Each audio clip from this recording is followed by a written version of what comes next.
ओम शांति। सभा में ओम शांति गुंजायमान नहीं हो रहा है। ओम शांति। एक और बार ओम शांति। Thank you.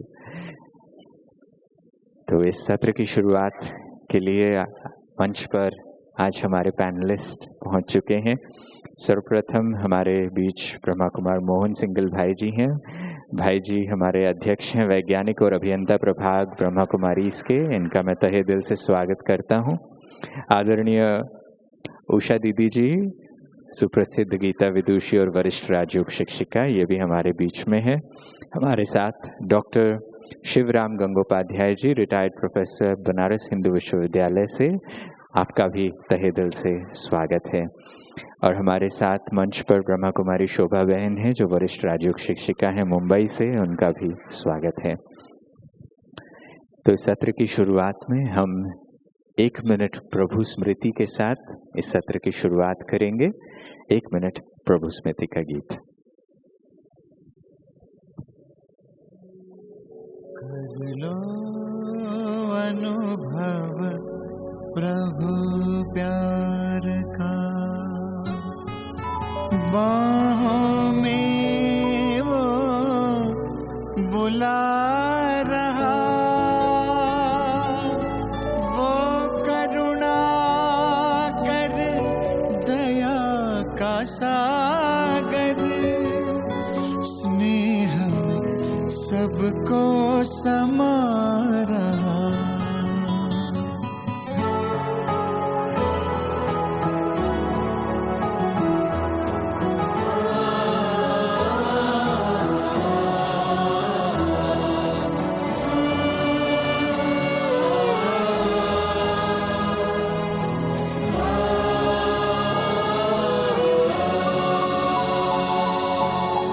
कर लो अनुभव प्रभु प्यार का, कर लो अनुभव प्रभु प्यार का, कर लो अनुभव प्रभु प्यार का, बाहों में वो बुला रहा, वो करुणा कर दया का सागर, स्नेह में सबको समा रहा, स्नेह में सबको समा रहा। आओ प्रभु शरण आओ,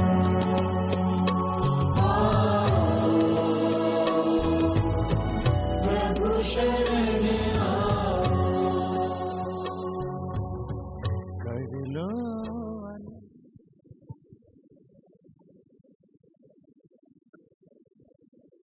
अखिल भारतीय भगवत गीता महासम्मेलन में यह शाम का सत्र है और इस सत्र का विषय है गीता का ज्ञान शाश्वत नहीं चलता, केवल कलयुग के अंत में ही प्राप्त होता है। इस विषय पर विचार व्यक्त करने के लिए मंच पर हमारे साथ हमारे पैनलिस्ट हैं और वो अपने अपने विचार व्यक्त करेंगे। फिर उसके पश्चात हम ऑडियंस से कुछ प्रश्न हमारे पास आए हैं, उन प्रश्नों को भी हम पैनलिस्ट से पूछेंगे। अगर आपके मन में भी कोई ऐसे विचार है जो आप प्रश्न के रूप में रखना चाहते हैं या कोई ऐसी बात है जो आप शेयर करना चाहते हैं तो उसे भी आप लिखत में लिख कर दे सकते हैं, तो मंच से उन्हें पढ़कर सुनाया जाएगा। मैं सर्वप्रथम आप सबसे क्षमा प्रार्थी हूँ कि इस सत्र की शुरुआत में हमें देरी हुई है। मैं आशा करता हूँ कि हम इस सत्र को समय पर पूरा कर सकें और आप सबका सहयोग इसके लिए अनिवार्य होगा। मैं मंच पर हमारी सभी वक्ताओं का स्वागत करने के लिए अनुरोध करता हूँ। ब्रह्मा कुमारी बहनें आएँ और पुष्पगुच्छों, बैज और पहनाकर स्वागत करें। सर्वप्रथम हमारे बीच बीके मोहन सिंगल भाई जी हैं जो अध्यक्ष हैं राजयोग एजुकेशन रिसर्च फाउंडेशन के वैज्ञानिक और अभियंता प्रभाग के। आदरणीय भाई साहब का तहे दिल से स्वागत है, स्वागत है, स्वागत है और अभिनंदन है। साथ ही साथ स्वागत मैं करना चाहता हूँ ब्रह्मा कुमारी उषा दीदी जी का, सुप्रसिद्ध गीता विदुषी एवं वरिष्ठ राजयोग प्रशिक्षिका, ब्रह्मा कुमारी मुख्यालय माउंट आबू, ब्रह्मा कुमारी शोभा बहन, वरिष्ठ राजयोग शिक्षिका मुंबई, जो हमारे साथ आज राजयोग की विशेष अनुभूति करवाएंगे, योगाभ्यास करवाएंगे। और साथ में हमारे साथ हैं doctor Shivram Gangopadhyay ji, retired professor, Banaras Hindu विश्वविद्यालय। आपका भी तहे दिल से स्वागत है, स्वागत है, स्वागत है। आप सभी लोग करतल ध्वनि से स्वागत की श्रृंखला में साथ दे सकते हैं।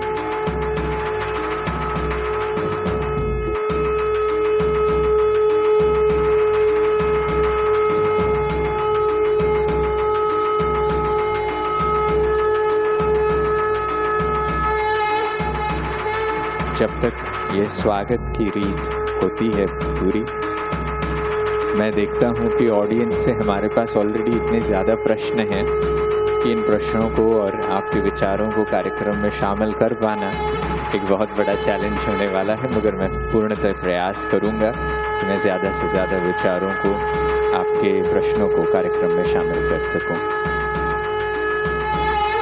सर्वप्रथम मैं आज के इस विषय पर प्रकाश हेतु आमंत्रित करना चाहता हूं ब्रह्मा कुमार मोहन सिंगल भाई जी को। भाई जी, आपसे अनुरोध है कि आज के विषय पर आपके विचार आप व्यक्त करें। इससे पहले मैं आदरणीय भाई साहब का परिचय करा देना चाहूँगा।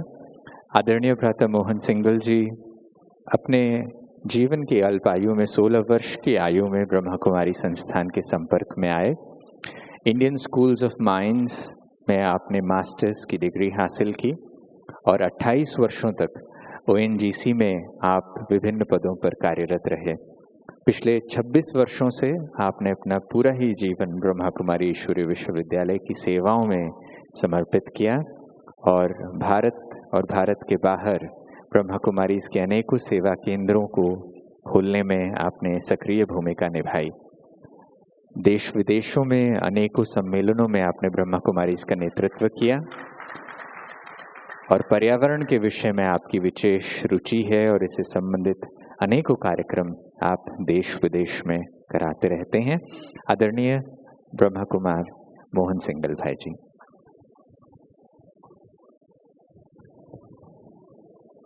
धन्यवाद भाई जी। ओम शांति। कृपया हम सब मिलकर बोले ओम शांति। धन्यवाद। मंच पर विराजित आदरणीय ब्रह्मा कुमारी उषा बहन जी, जो एक बहुत प्रसिद्ध गीता विदुषी एवं वरिष्ठ राजयोग प्रशिक्षक हैं। आदरणीय भ्राता Shivram Gangopadhyay ji, retired professor BHU, BK Shrinidhi Bai, global hospital जो कि इसका संचालन कर रहे हैं और एक पैनलिस्ट भी हैं साथ में। आदरणीय शोभा बहन जी, वरिष्ठ राजयोग शिक्षिका, तथा मेरे सम्मुख पधारे हुए अनेक स्थान से पधारे हुए विद्वान, वक्तागण और श्रोतागण और मेरे सम्मानीय बहनों और भाइयों, पिछले 2 दिनों से हम सब लोग एक बहुत ही महत्वपूर्ण विषय पर चर्चा कर रहे हैं और आज की विचार गोष्ठी का विषय है गीता का ज्ञान शाश्वत नहीं चलता, केवल कलयुग के अंत में ही प्राप्त होता है। एक बहुत पुरानी कहावत है कि necessity is the mother of invention, आवश्यकता ही आविष्कार की जननी है। इतिहास को यदि हम देखें तो चाहे किसी भी क्षेत्र में देखते हैं, अधिकतर करके यह देखने में आता है कि समय पर प्रति समय विभिन्न आवश्यकताएं मनुष्य को प्रतीत होती हैं जीवन में, और जब वह उसका अनुभव करता है कि हाँ, यह आवश्यकता मेरे लिए बहुत ज़रूरी है जीवन में, तब वह उस पर कार्य भी करता है और अंततः उसको प्राप्त करता है। और इस प्रकार से विभिन्न चीज़ों के आविष्कार होता है और या उनके बारे में मनुष्य आत्माओं को जानकारी होती है। इसी संसार का नियम है कि हर एक चीज़ सतो प्रधान से शुरू होकर सतो रजो प्रधान, रजो और तमो, अंततः तमो प्रधान स्थिति तक पहुंचती है। और जब वो उस स्थिति तक पहुंचती है तो उसके बाद फिर देखा गया है कि किसी न किसी विधि के द्वारा उसको नया बनाया जाता है, नई चीज़ का निर्माण होता है और इस प्रकार से संसार चलता रहता है। ऐसे ही गीता के विषय में भी संभवतः है, क्योंकि गीता का जो प्रसिद्ध महावाक्य है, यदा यदा ही धर्मस्य ग्लानिर्भवति भारत, जब जब धर्म की ग्लानि होती है तब भगवान आते हैं और तब ईश्वरीय ज्ञान दिया जाता है। तो इससे ही सिद्ध होता है कि धर्म की ग्लानि होती है और धीरे धीरे धर्म की ग्लानि जब अपनी चरम सीमा पर पहुंच जाती है तब परमपिता परमात्मा आते हैं और ज्ञान सुनाते हैं। तो आज मुख्य इस विषय के ऊपर चर्चा के लिए हम लोग बैठे हैं कि यह जो गीता का ज्ञान है ये सदा काल नहीं चलता, बल्कि केवल कलयुग के अंत में ही प्राप्त होता है। तो यदि कोई भी चीज़ हमारे पास है, वो चलती है ऑलरेडी, गीता ज्ञान होता चलता रहता है, तो उसके आधार पर संसार में अधोगति होती ही नहीं। या जो हम आज देखते जा रहे हैं कि धर्म की अति ग्लानि हो गई है, जिसके बहुत बहुत लक्षण शास्त्रों में भी बताए गए हैं कि गाय विष्ठा खाएगी, कन्या वर मांगेगी, आदि आदि अनेक जो गायन है, ऐसे ये सब जो स्थितियां हो गई हैं, तो जो बताती हैं कि धर्म की अति ग्लानि हो गई है और ये अति ग्लानि का समय अब आ गया है जब परमपिता परमात्मा ज्ञान दे रहे हैं। वास्तव में देखा जाए, जैसे कि माना जाता है कि द्वापर में श्री कृष्ण ने ज्ञान दिया। यदि इस बात पर और गहनता से विचार किया जाए, और पिछले 2 दिन से विचार चल भी रहा है और भी चलता रहेगा, तो वास्तव में जब अगर कोई ज्ञान दिया जाता है तो उसके बाद तो वास्तव में जब हम सब जानते हैं कि अगर ज्ञान द्वापर के अंत में दिया गया होता तो द्वापर के बाद तो कलयुग आता है, और कलयुग में तो धर्म की और ज़्यादा ग्लानि होती है। और जब अति ग्लानि होती है, दुख अशांति बढ़ता जाता है, तब वास्तव में एक ऐसी स्थिति आती है जबकि वास्तव में आवश्यकता है। इसीलिए ये कलयुग का जो अंत का भी अंत समय चल रहा है, इस समय ही वास्तव में परमपिता परमात्मा को की आवश्यकता है कि परमात्मा आए और इस धर्म ग्लानि के समय वह ज्ञान दें। और मुझे ये बताते हुए बहुत हर्ष हो रहा है कि वास्तव में इस समय में परमात्मा का अवतरण सृष्टि पर हो चुका है और परम पिता परमात्मा साधारण मानव के माध्यम से वह ईश्वरीय ज्ञान सुना रहे हैं, और इस ईश्वरीय ज्ञान से एक नई सृष्टि का प्रादुर्भाव पुनः हो रहा है और होने जा रहा है। पिछले लगभग 85 से अधिक वर्षों से यह ईश्वरीय ज्ञान परमपिता परमात्मा सुना रहे हैं। आप सबने भी यज्ञ के इतिहास में सुना होगा कि 1937 में जब यह ईश्वरीय ज्ञान की शुरुआत हुई, परमपिता परमात्मा ने साधारण मनुष्य तन में प्रजापिता ब्रह्मा के तन के द्वारा यह ज्ञान सुनाना शुरू किया। तब से यह सृष्टि में एक परिवर्तन देखने में आ रहा है और वो परिवर्तन हम लोगों को हमारे जीवन से प्रत्यक्ष देखने में हमें अनुभव भी होता है और संसार को भी इसका अनुभव होता जा रहा है कि किस प्रकार से यह सृष्टि परिवर्तन की ओर चल रही है बहुत तेजी से। और बहुत ही निकट भविष्य में हम सब लोग इस बात का अनुभव करेंगे कि ये कलयुग के अंत में ही जो अंत का अंत समय चल रहा है, परमात्मा जो ज्ञान सुना रहे हैं, उस ज्ञान के आधार पर हम निश्चित तौर पर ये कह सकते हैं कि यह सृष्टि परिवर्तन होगी। और जब जैसा गीता में ईश्वर के महावाक्य है, तब ही ऐसे समय में ही मैं अनेक अधर्मों का विनाश कर एक सद्धर्म की स्थापना करता हूँ। तो वो स्थापना का कार्य वास्तव में चल रहा है और यह एक बहुत ही हम सब के लिए खुशी की बात है, अति हर्ष का विषय है कि यह कार्य स्वयं परमपिता परमात्मा के द्वारा हो रहा है।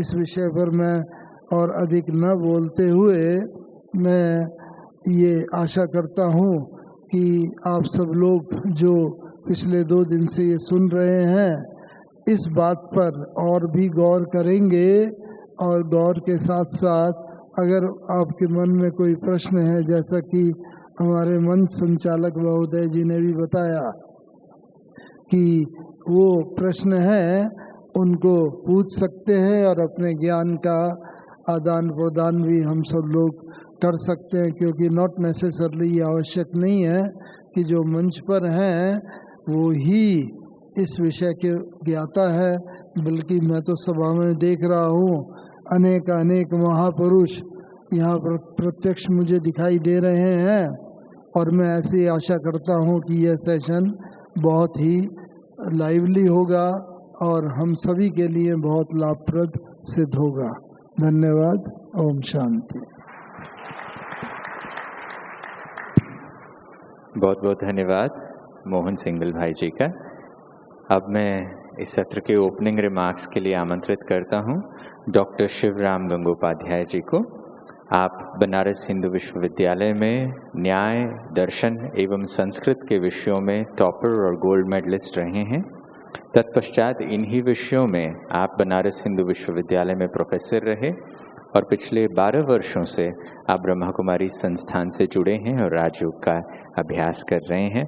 मैं आपसे अनुरोध करूंगा कि आप इस सत्र के लिए अपने ओपनिंग रिमार्क्स दें। डॉक्टर शिवराम जी। ओम शांति। परम आदरणीय मेरे बड़े भाई मंचस्थ वीके मोहन सिंघल भाई जी, अध्यक्ष वैज्ञानिक और अभियंता विभाग, परम आदरणीय मेरी बड़ी दीदी बीके उषा बहन जी, गीता विदुषी एवं वरिष्ठ राजयोग प्रशिक्षिका आबू, परम आदरणीय बीके श्रीनिधि भाई, ग्लोबल हॉस्पिटल माउंट आबू, परम आदरणीय बीके शोभा बहन जी, वरिष्ठ राजयोग शिक्षिका मुंबई, और समुपस्थित मेरे अति पूज्य आदरणीय संत समाज, उपस्थित सब भाई बहनें, क्योंकि आज सभा ऐसा ही है, सन्यासियों का दर्शन पुण्यदायक होता है। ऐसा भी है कि तीर्थों में जब जाते हैं, तीर्थों से जो मुझे प्राप्त होता है देर से प्राप्त होता है, लेकिन संतों का आगमन जो है सद्य फलदायक होता है। क्योंकि साधु नाम दर्शनं पुण्यम तीर्थभूता ही साधव काले फलंति तीर्थानि सद्य साधु समागम। बहुत बहुत धन्यवाद आप सबको। ओम शांति। बहुत बहुत आज का विषय है गीता का ज्ञान शाश्वत नहीं चलता, केवल कलयुग के अंत में ही प्राप्त होता है। पूछा जाए गीता किसे, अब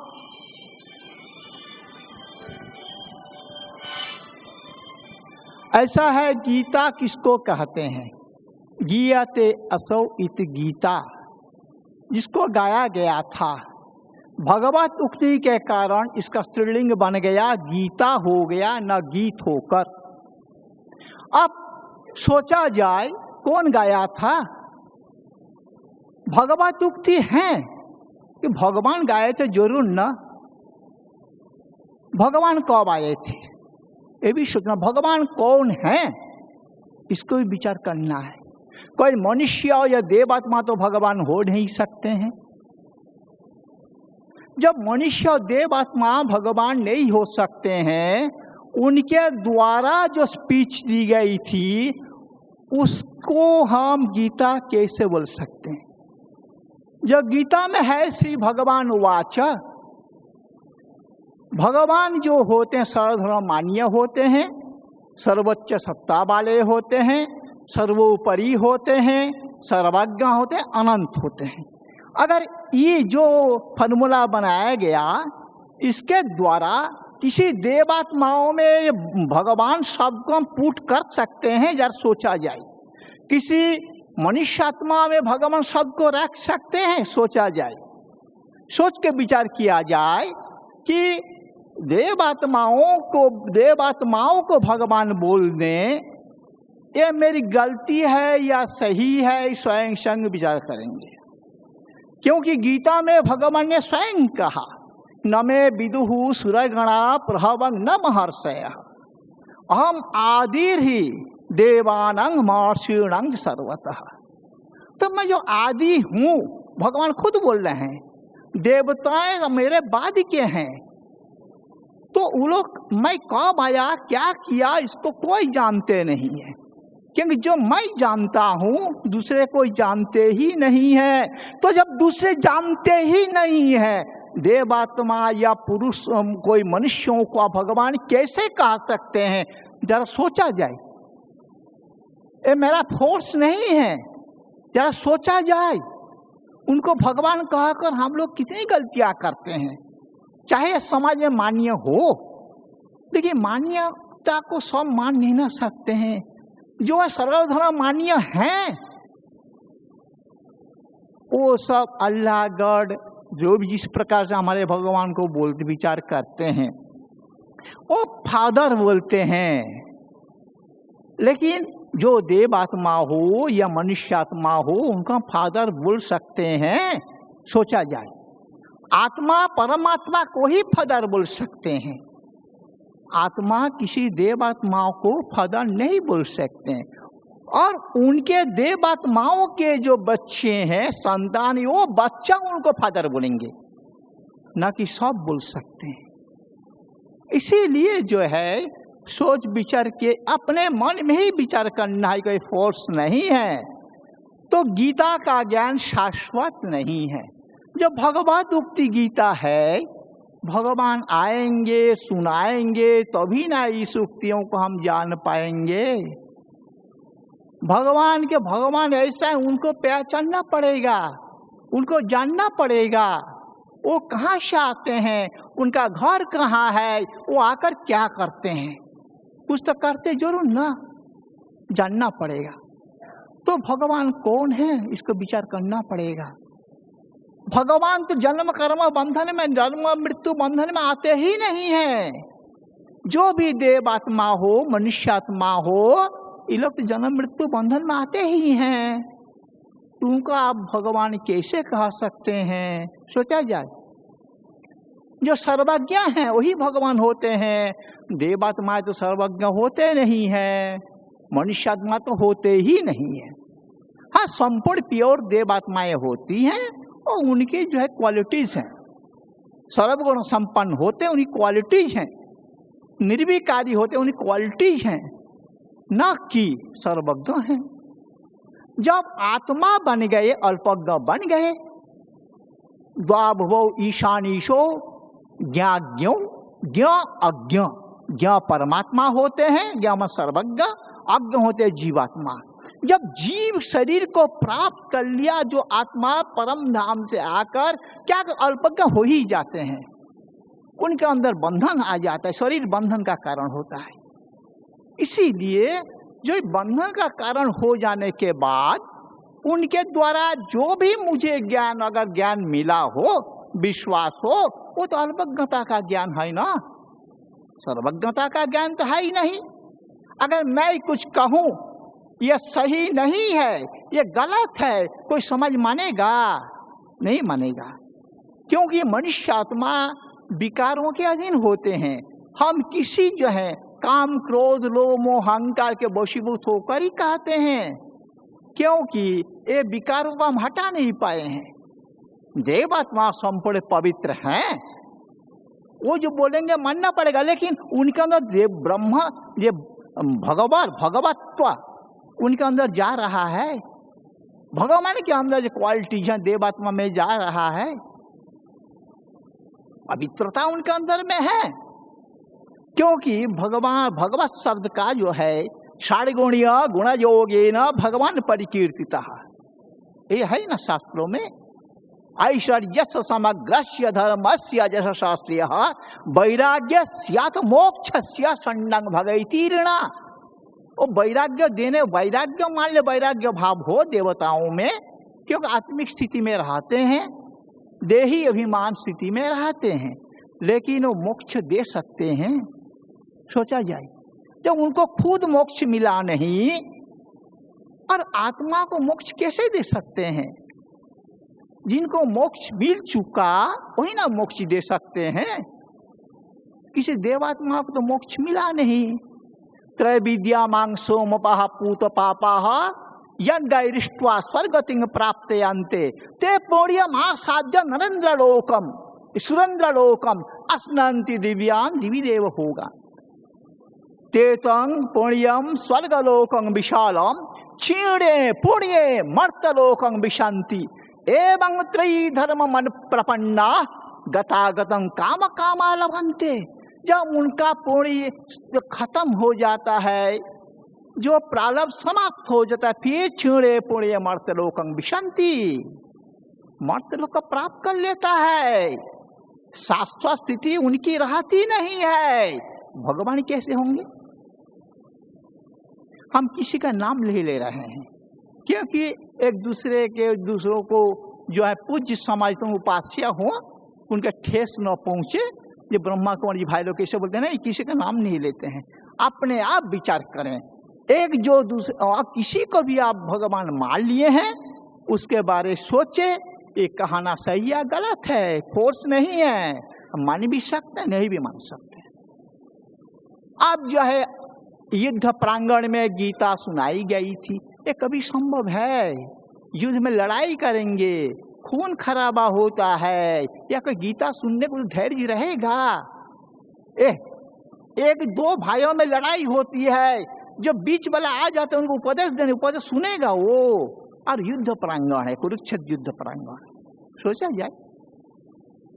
अब इसी सब का विचार करते हुए, इसीलिए गीता ज्ञान शाश्वत माने नित्य अविनाशी ये होते हैं। अगर किसी देवात्माओं के द्वारा गीता कही गई, वो भी कभी शाश्वत हो नहीं सकता, कि खुद शाश्वत नहीं है।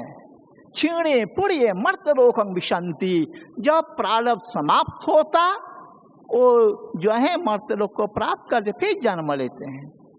तो उनकी उक्ति हमारे से मान्य होगी? मेरे ख्याल से तो नहीं होना चाहिए। इसीलिए जो है, इसीलिए शाश्वत गीता ज्ञान को कहा नहीं जाएगा, क्योंकि ज्ञान के अधिकरण आत्मा होता है।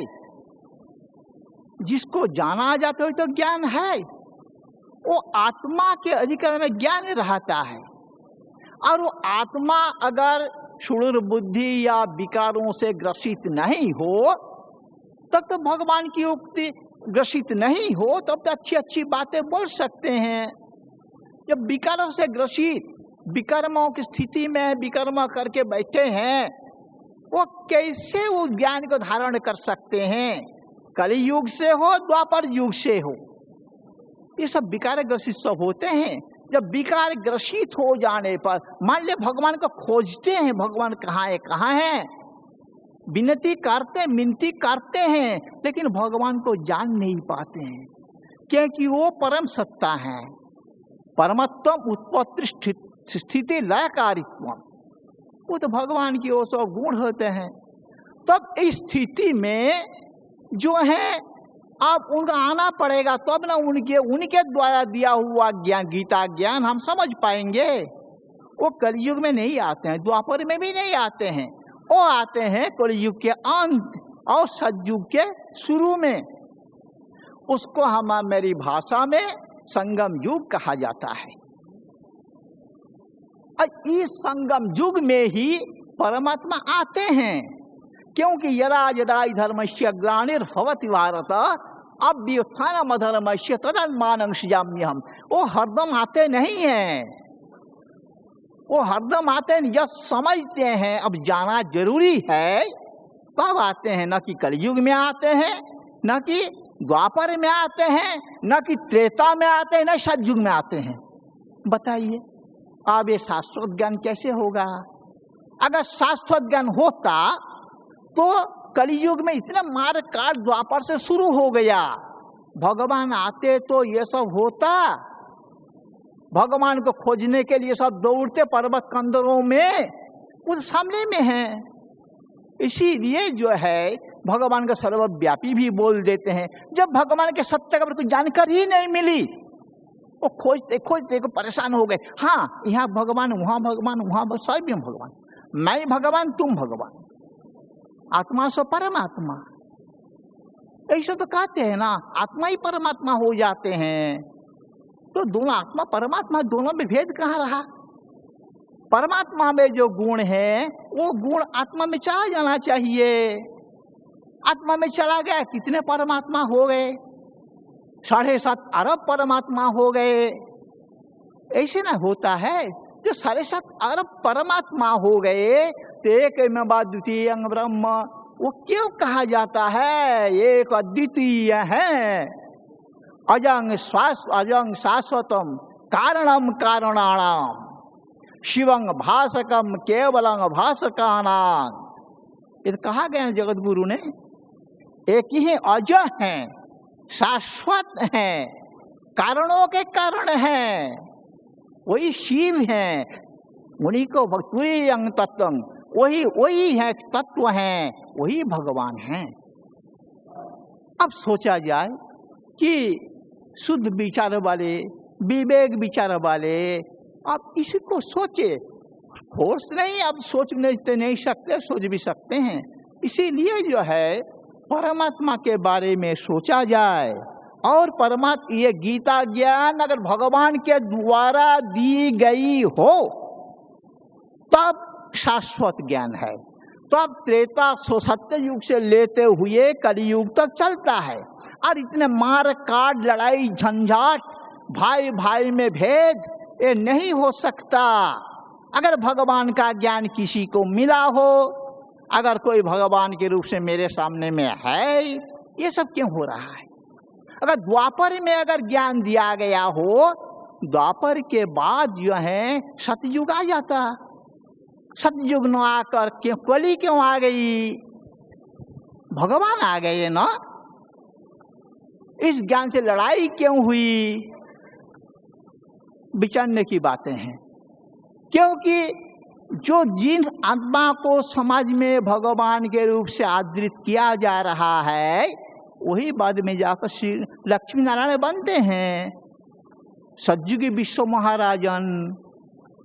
अब जो है राजा महाराजा को सम्मान दिया जाता है, उनके नेक्स्ट गॉड कहते हैं, न कि गॉड। नेक्स्ट गॉड गॉड, दोनों में बहुत अंतर होता है। मूर्ति प्रतिमूर्ति, प्रति शब्द जब लग गया मूर्ति के साथ कोई दूसरा हो गया, उनकी जो है क्वालिटी कम हो गया। इसी सब को विचार करते हुए भगवान जो हैं एक ही परम सत्ता परमात्मा शिव हैं, उनकी दी हुई युक्तियां हैं, क्योंकि सज्जू की स्वर की स्थापना के लिए आते हैं, पूरे विश्व को पावन बनाते हैं, देवी देवता बनाते हैं, उसीलिए आते भी हैं, पूरे विश्व में शांति की स्थिति बनाने के लिए आते हैं।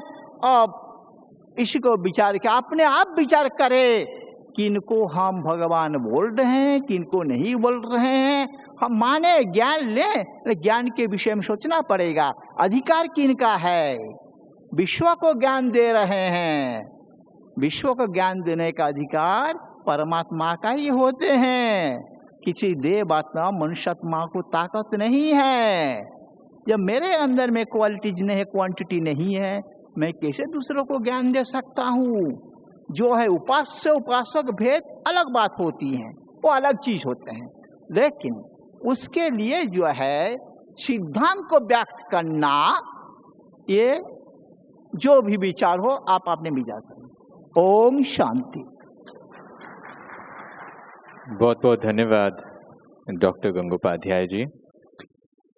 समय को देखते हुए मैं सीधे प्रश्नों की ओर रुख करना चाहता हूं, और सारा टेबल प्रश्नों से भरा हुआ है यहाँ पर, और जो प्रश्न भेजे गए हैं वो बहुत ही खूबसूरत विचार हैं, और इससे पता चलता है कि सभी का चिंतन चल रहा है, हर एक के मन में कुछ विचार हैं, और जिन विचारों को हम सभी बेहतर तरीके से एक दूसरे के साथ शेयर करना भी चाहते हैं। सर्वप्रथम मैं 3-4 प्रश्नों को एक साथ जोड़कर ये प्रश्न बनाना चाहता हूँ, और मैं आदरणीय उषा दीदी से इस पर प्रकाश चाहूँगा। हमारे एक पूज्य महंत जी एक प्रश्न पूछते हैं कि हम वेद व्यास जी पर शंका क्यों कर रहे हैं, हम महाभारत और भगवत गीता को अलग अलग करके क्यों देख रहे हैं युद्ध के विषय पर, और जब पुराणों में युगों की आयु की गणना लिखी हुई है तो कलयुग समाप्त कैसे होगा।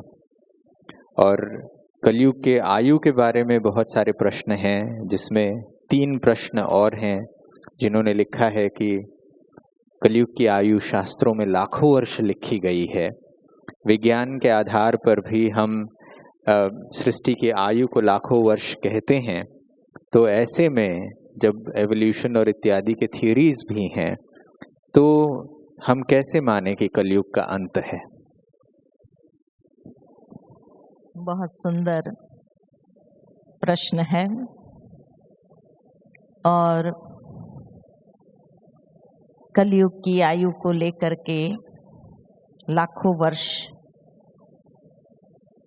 और जो समझते हैं कि अभी कलयुग कहाँ पूरा हुआ या कहाँ पूरा हो रहा है, अभी तो लाखों वर्ष चलना है, तो श्रीनिधि भाई मैं समझती हूँ कि आप जो साइंटिस्ट कॉन्फ्रेंस में गए थे, जहाँ ग्लोबल वार्मिंग की कॉन्फ्रेंस हुई थी यूरोप में, आप भी उसमें प्रकाश डाल सकेंगे कि साइंटिस्ट लोग चिंतित हो रहे हैं कि अब ये दुनिया ज़्यादा नहीं चल सकती है, क्योंकि जिस तरह से ग्लोबल वार्मिंग हो रहा है, माना शास्त्रों में लिखी गई है बात, लेकिन हम कोई संदेह नहीं कर रहे हैं, न वेद व्यास जी की बात पर संदेह कर रहे हैं, न शास्त्रों की बातों पर संदेह कर रहे हैं, परंतु कहा जाता है कि भारत के अंदर जब मैकोलिन आया था और उसने भारत भ्रमण किया था, उस समय भारत भ्रमण करने के बाद उसने लंदन की रानी को पत्र लिखा, और पत्र में उन्होंने यही लिखा, आप सभी जानते होंगे, पत्र में उन्होंने यही लिखा कि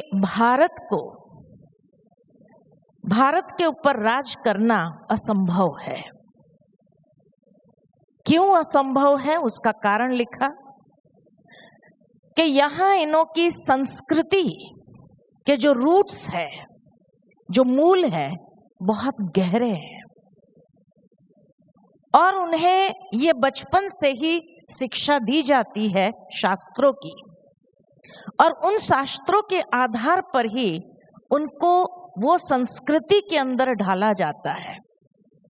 इसलिए इनके ऊपर राज करना सोच से बाहर है, क्योंकि ये हमारे वश होने वाले नहीं हैं। तब उन्हें पूछा गया कि ऐसी कौन सी तरकीब है जो उन्हें उनके रूट्स से, उनके मूल से अलग किया जाए। तब मैकॉलिन ने अपने भारत भ्रमण के माध्यम से जो समझा था, और उन्होंने लिखा कि अगर इनको अपने संस्कृति से अलग करना है तो यहाँ एजुकेशन सिस्टम को इंट्रोड्यूस करना होगा,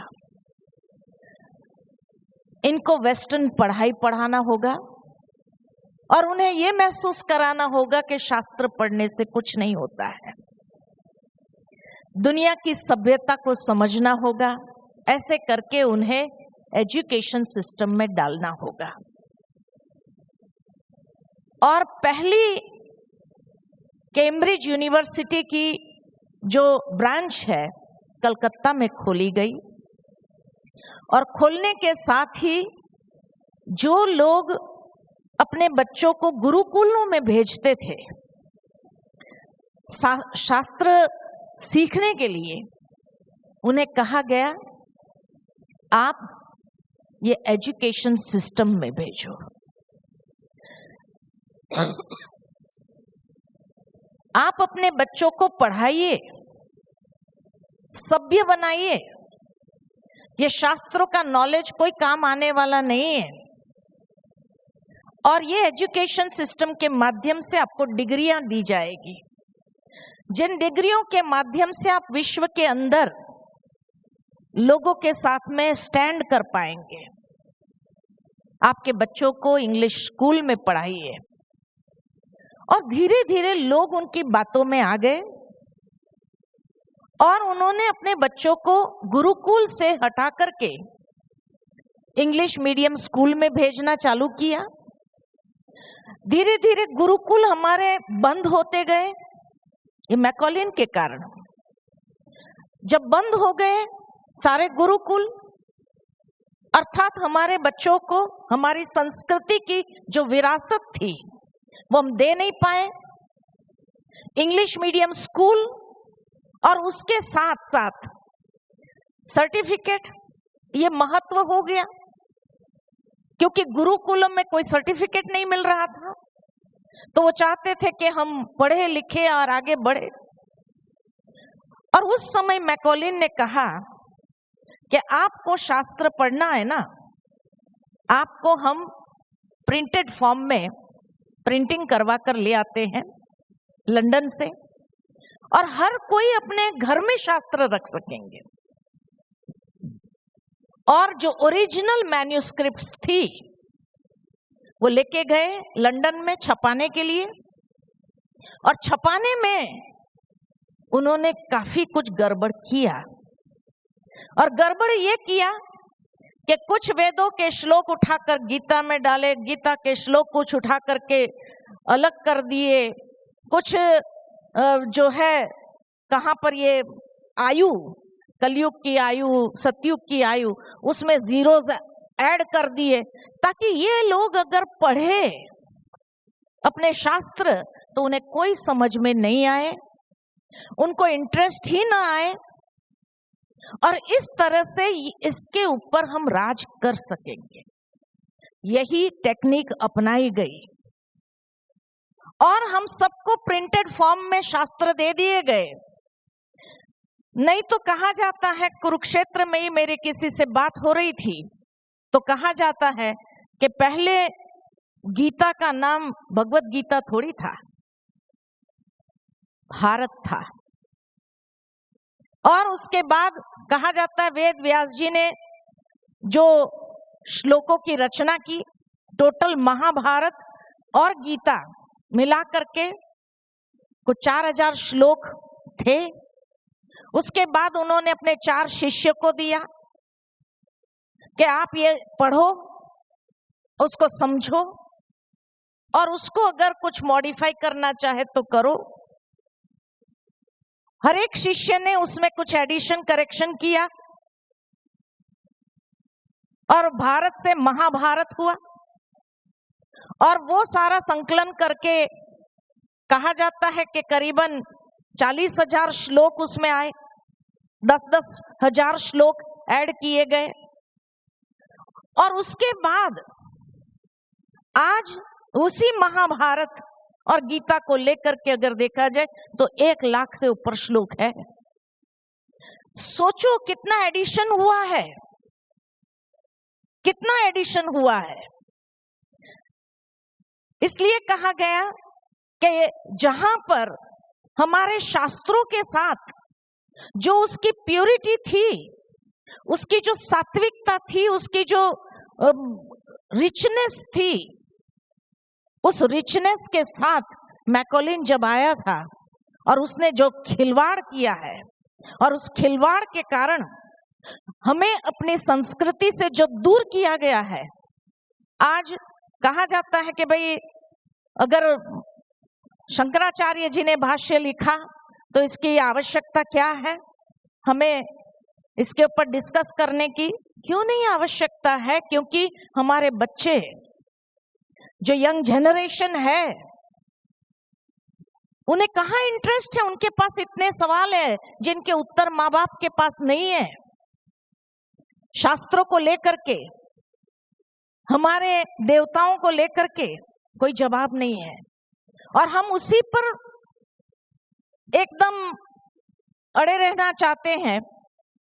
विचार गोष्ठी करने की आवश्यकता यह है कि जो सारे कलयुग के अंतिम चरण के लक्षण बताए हैं ये अभी दिखाई दे रहे हैं और अभी भी हम कहे कि लाखों वर्ष पड़े हैं तो हमारे जैसे अज्ञान ताकि अंधकार में डूबने वाले और कोई नहीं है।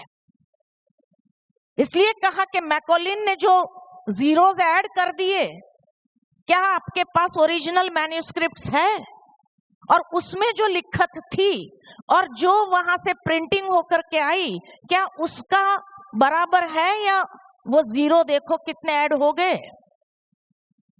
और हम वही बातों को लेकर के चल रहे हैं। ऐसा न हो कि कलयुग अब जाने वाला हो, सारे धर्म ग्लानि के लक्षण दिखाई दे रहे हैं। गरुड़ पुराण में जो लक्षण बताए गए हैं वो सारे इस समय दिखाई दे रहे हैं। कौन से लक्षण है जो नहीं दिखाई दे रहे हैं और हम उसी भ्रम में रहे कि अभी लाखों साल पड़े हैं। तो क्या कहेंगे हम अपने बच्चों को, क्या शिक्षा देंगे? आने वाली जनरेशन को क्या शिक्षा देंगे? इसलिए आवश्यकता है इसके ऊपर विचार विमर्श करने की। लक्षण को देख करके तो हम समझे कि हाँ अभी कलयुग लाखों साल चलने वाली स्थिति में नहीं है। ओजोन लेयर के अंदर जो होल्स हो गए हैं वो इतने बड़े, हमारे श्रीनिधि भाई उस कॉन्फ्रेंस में गए थे कि ओजोन लेयर्स के अंदर जो होल्स हो गए हैं पूरा ऑस्ट्रेलिया खंड जितना होल हो गया है, जिस कारण सूर्य की डायरेक्ट रोशनी पृथ्वी पर आ रही है। अनेक प्रकार की नई बीमारियों का जन्म हो रहा है जिसका कोई इलाज नहीं। ये वैज्ञानिक डरे हुए हैं कि अभी तक भी अगर हमने कुछ किया नहीं तो बताएंगे कि कितना साल ये सृष्टि चलने वाली स्थिति रखती है।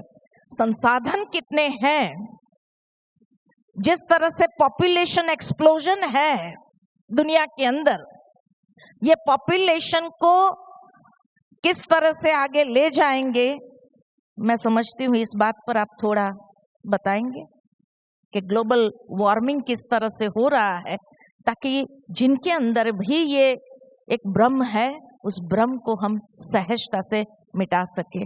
ब्रह्मा कुमारी इसीलिए विज्ञान और आध्यात्म दोनों को साथ लेकर के चल रही है और वर्तमान समय को बहुत अच्छे से समझने की जरूरत है और उस अनुसार हम पुरुषार्थ करें। ये न समझे कि ठीक है हम तो चले जाएंगे, उसके बाद ये दुनिया कितना समय चली नहीं चली क्या फर्क पड़ता है। नहीं, हमें आने वाले समय के लिए भी अपने आप को तैयार करना होगा और हमारे जो आने वाले वंशज है उनको भी कुछ ऐसी चीज दे के जाना होगा जिससे कम से कम वो याद रखे हमें। तो इसीलिए लाखों वर्ष की जो बात है, शायद ये जीरोस जो ऐड हो गए हैं उसको हमने काटा नहीं, क्योंकि हमारे पास कोई ओरिजिनल मैन्युस्क्रिप्ट्स है ही नहीं। ओम शांति। बहुत बहुत धन्यवाद आदरणीय दीदी जी का। वर्तमान में जब हम विश्व की परिस्थितियां देखते हैं तो विश्व के जनसंख्या विस्फोट की जब बात की जाती है, कहा जाता है कि हमारे पास एक ही धरती है और वैज्ञानिक लाख प्रयास कर रहे हैं कि हम इंसानों की आबादी को घटाएं। कुछ सालों पहले टेलीविजन पे ये एडवर्टाइजमेंट आता था कि भारत में शेरों की संख्या यानी टाइगर्स की संख्या कम होती जा रही है और भारत सरकार ने विशेष प्रोजेक्ट्स चलाए हैं, आज भी चला रखे हैं, जिसे हम प्रोजेक्ट टाइगर कहते हैं, कि जिससे बाघों की संख्या यानी टाइगर्स की संख्या भारत में वृद्धि को पा सके। आज ये कहा जाता है कि पूरे भारतवर्ष में जंगलों में 1000 से भी कम टाइगर्स पाए जाते हैं और भारत सरकार करोड़ों रुपए खर्च करती है कि वो टाइगर्स की संख्या को बढ़ाए, क्योंकि टाइगर हमारा नेशनल एनिमल है।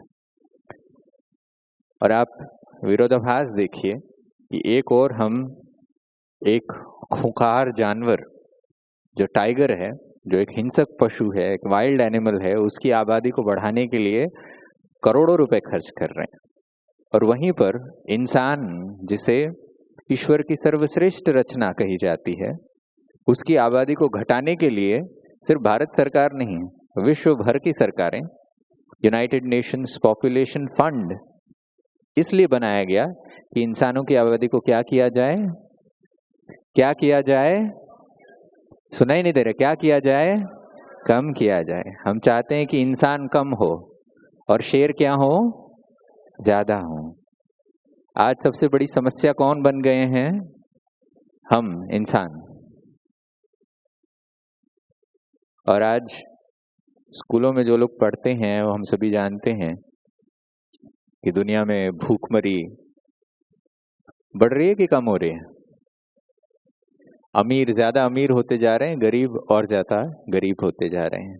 जो लोग इकोनॉमिक्स के विद्यार्थी हैं वो बेहतर समझते हैं। और ये रिच एंड पुअर के बीच का डिवाइड बढ़ता जा रहा है। आज घरों में पानी 24 घंटे मिले, इसके लिए प्रयास बहुत किए जा रहे हैं। और साथ साथ विज्ञान हमें यह भी बताता जा रहा है कि तीसरा विश्व युद्ध पानी के ऊपर होगा, क्योंकि पानी की सख्त कमी है। सुप्रीम कोर्ट ने आदेश पारित किए गए हैं कि भारत में कोई अभी नया बोरवेल नहीं खोदेगा। ये अलग बात है कि लोग रात के अंधेरे में बोरवेल खोद लेते हैं। तो समस्याएं दिन ब दिन बढ़ती जा रही हैं। आज क्लाइमेट चेंज की वजह से हम जानते हैं कि विश्व में जो फसल उगाई जाती है वो फसल कम होती जा रही है। खाने वाले मुंह बढ़ रहे हैं मगर उगाने के लिए जमीन कम पड़ती जा रही है।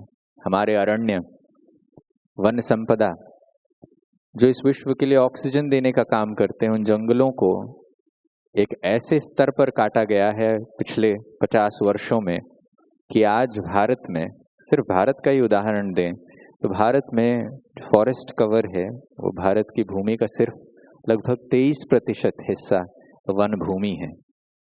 वन भूमि है बट इस पे वन है इसकी कोई गारंटी नहीं है। अगर आप इस वन भूमि को देखें तो उसमें लगभग सिर्फ 17% भूमि पर पेड़ यानी जंगल पाए जाते हैं। तो विज्ञान हमें ये बताता जा रहा है कि 2030 तक गंगा जो आज भारत की आस्था का केंद्र है, जिस गंगा जल के नाम पर लोग मंत्र पढ़ के स्नान करते हैं कि ये गंगा जल हो जाए पानी, वो गंगा जो 12 महीने आज बहती है, 2030 तक सिर्फ मॉनसून के ऋतु में बहेगी, क्योंकि गंगोत्री का जो ग्लेशियर है वो मेल्ट होता जा रहा है। तो अगर गंगा सूख गई तो क्या हमारी आस्था सूख जाएगी? ये ऐसे प्रश्न हैं जिस पर आज हमें चिंतन करने की आवश्यकता है, क्योंकि समय वो दस्तक हमें दे रहा है। ये तो विज्ञान की बातें हुई। जो चिंतन का विषय वस्तु है वो यही है कि आज किस समय में हम जी रहे हैं। क्या वो समय कलयुग का है या फिर ये उस परिवर्तन के समय की आगाज है? मैं मोहन सिंगल भाई जी से भी इस विषय पर चंद मिनटों में राय लेना चाहूँगा। हमारे एक साथी ने लिखा है कि भारतीय इतिहास के हिसाब से तो कल्प की आयु बड़ी लिखी गई है, मगर पुरातात्विक दृष्टि से भी बहुत सारी सभ्यताएं कई हजारों वर्ष पुरानी पाई गई हैं। इसके साथ साथ एवोल्यूशन ऑफ मैनकाइंड की थियरी भी बताई जाती है। इस पर प्रकाश डालें, ऐसे सतवीर जी लिखते हैं, गुड़गांव से हमारे साथ आए हैं। वास्तव में विज्ञान के पास एक मेथड उपलब्ध है, कार्बन डेटिंग मेथड। उससे हमें विभिन्न सैंपल्स की आयु का पता चलता है। मैं और बहुत दूर तो नहीं जाना चाहता, लेकिन मैं जानता हूँ कि जब हम लोग इंजीनियरिंग में पढ़ते थे तो उस समय अर्थ की आयु जो बताई जाती थी, जो रॉक सैंपल्स आदि थे, उनको अब चेंज करते करते, क्योंकि इसमें नियमित रीति से चेंज होता, अब जिनकी बिलियंस ईयर्स ऑफ एज थी उनकी काफ़ी कम होते होते कुछ टेंस ऑफ मिलियंस ईयर्स आ गई है। अर्थात जो ये वैज्ञानिक मेथड रहे हैं, ये इनके अंदर चेंज होने की गुंजाइश है और चेंज हो रहे हैं। इसीलिए, और ये एक बहुत ऑथेंटिक प्रूफ माना जा सकता है। इसलिए हम समझते हैं कि इस बात को केवल कि कल्प की आयु इतने लाखों वर्ष है, इतना ये है, उसकी साथ साथ यदि वैज्ञानिक जो इन्वेंशंस हो रही हैं, नए मेथड्स आ रहे हैं, उपलब्धियां आ रही हैं, उनको ध्यान में रखते हुए देखा जाए, और साथ साथ जो जैसा बताया जा रहा था, जो इतना ग्लेशियर्स मेल्ट हो रहे हैं, जो इतने फ्लड्स आ रहे हैं, आप देख रहे हैं आज आधा भारत जो फ्लड्स के अंदर डूबा हुआ है, वो सब के कारण यही हैं मुख्य रीति से कि पॉपुलेशन एक्सप्लोजन। और पॉपुलेशन एक्सप्लोजन यहाँ तक तो छोड़ देते हैं, लेकिन हम इसकी और गुह्यता में नहीं जाते। पॉपुलेशन एक्सप्लोजन का मुख्य कारण है मनुष्य की कामवृत्ति, और उस वृत्ति के कारण ही पॉपुलेशन एक्सप्लोजन हो रहा है। और ये जितना जितना पॉपुलेशन एक्सप्लोजन होता जा रहा है और अधिक, उतना उतना ये प्रॉब्लम बढ़ती जा रही है। तो ईश्वरीय विश्वविद्यालय मोटे तौर पर एक बात कहता है कि संसार की सभी समस्याओं का कारण ये मुख्य 5 विकार हैं: काम, क्रोध, लोभ, मोह, अहंकार। देखने में तो ये आध्यात्मिक विषय लगता हो, लेकिन देखा जाए तो वास्तव में इन्हीं के कारण ही संसार की सभी समस्याएं, चाहे ग्लोबल वार्मिंग है, क्लाइमेट चेंज है, जितने भी प्रकार की प्रॉब्लम्स हैं वो इन्हीं कारण से हैं। तो आज आवश्यकता ये है कि हम स्थूल साधनों के साथ साथ यदि इनके ऊपर भी ध्यान दें, मनुष्य के चरित्र के ऊपर, और इन कारणों को किसी तरह इसका हम संतोषजनक उत्तर अपने जीवन में उतार सकें, तो मैं समझता हूँ अवश्य ही हम आज की जो विश्व की मुख्य समस्याएं हैं उन पर हम सफलता पा सकेंगे। धन्यवाद। ओम शांति। एक बहुत सुंदर प्रश्न है कि इससे पहले कि मैं श्री गंगोपाध्याय जी के पास जाऊं, मैं उषा दीदी जी पर ये प्रश्न पर प्रकाश देने हेतु आमंत्रण दूंगा। सत्यपाल अग्रवाल जी लिखते हैं वाशी नवी मुंबई से, प्रश्न में कहते हैं ईश्वर ने अगर कलयुग के अंत में ज्ञान दिया तो उसको जीवंत रखने की जिम्मेदारी किसकी थी? क्या हमारे संतों ने या ऋषि मुनियों ने अपनी जिम्मेदारी नहीं निभाई कि अब तक हमें वो ज्ञान मौजूद हालत में मिल रहा है? एक और प्रश्न है, राजेंद्र सिंह राणा श्री कृष्ण संग्रहालय कुरुक्षेत्र से लिखते हैं, यदि गीता का ज्ञान केवल कलयुग के अंत में ही दिया गया तो क्या महाभारत युद्ध से पहले दिया गया ज्ञान भी कलयुग के अंत में भी दिया गया, जिसे आज हम अवधारणा के स्वरूप में द्वापर के अंत की घटना मानते हैं? ऐसी स्थिति में कहीं ये तो नहीं कि गीता के बाद महाभारत को जोड़ा गया हो? ये तो जरूर है कि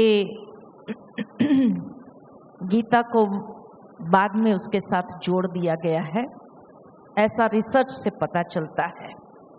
और ये भी हम सभी मानते हैं कि हमारे ऋषि मुनियों ने बहुत प्रयत्न किए हमारी संस्कृति को, हमारी धरोहर को, हमारे शास्त्रों को जीवंत रखने के लिए। कलयुग के अंत में जब परमात्मा ने ये ज्ञान दिया और उसके बाद अधर्म का नाश और सत धर्म की पुनः स्थापना हो गई और सतयुग आ गया, तो वहां तो जब महाविनाश हुआ, उस महाविनाश के अंदर सब कुछ खत्म हो गया था, तो सारा ज्ञान भी लुप्त हो गया था।